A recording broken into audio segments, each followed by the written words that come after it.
Welcome, everyone, to episode 4 of our wellness blog series.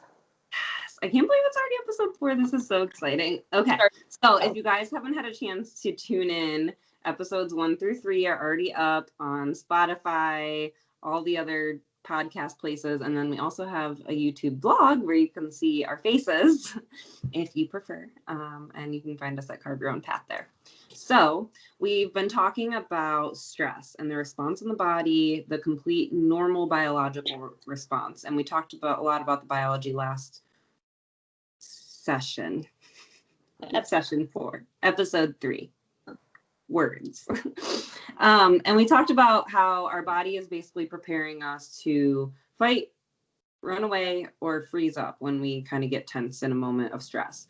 And that's completely normal. And all of this information we're giving you is very helpful and can be applicable to any life.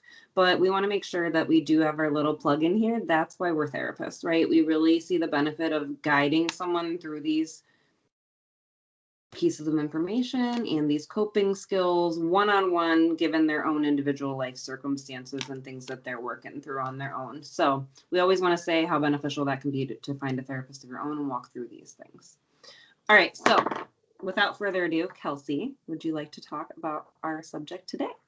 Absolutely. So, yeah, we've been talking the last few episodes or, last couple about that reaction, the fight, flight, freeze reaction. And, oftentimes, and I know we mentioned, episode 3, that commonly those triggers are, sudden and then they dissipate relatively quickly. And I think it's super important for us to understand that there's also triggers that on the surface, they don't seem as sudden and dissipating. So they can have like a compounding effect that can really, over time, impact our overall wellness, our brains, our bodies, and all of that good stuff. So I think that applies to like the unique circumstances of everyone. And, when you work with your therapist, because some of these, I have like the day-to-day examples that I can, give in comparison, but, things like being a caregiver, for a high need family member, or the coronavirus pandemic, or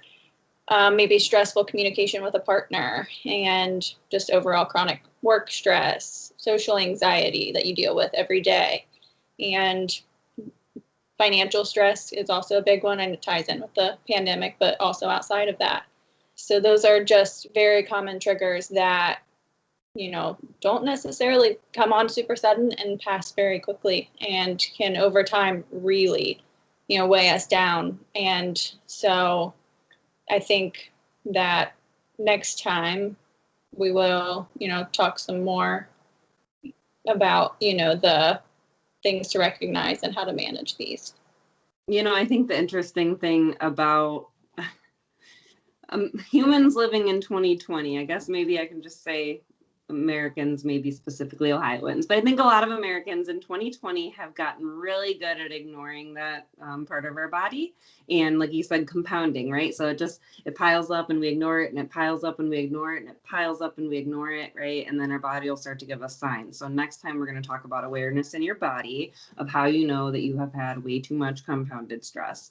And episode 5 is definitely going to talk about that. So how you can recognize what's going on in your body, because we're not just a head floating around with our body trailing behind us. It's all connected. And so we'll learn how to manage those natural responses with quick tips, not therapy. So make sure you reach out and grab your own therapist if you need one, because we're pretty awesome. I agree. All right, thanks guys. Stay tuned. We have 2 more episodes left in this vlog series. We have 5 and 6, and then we're definitely going to be getting into some interviews and talking to some mental health professionals, but people from all walks of life. So yes. Yes. All right, we'll see you next week, guys. Bye.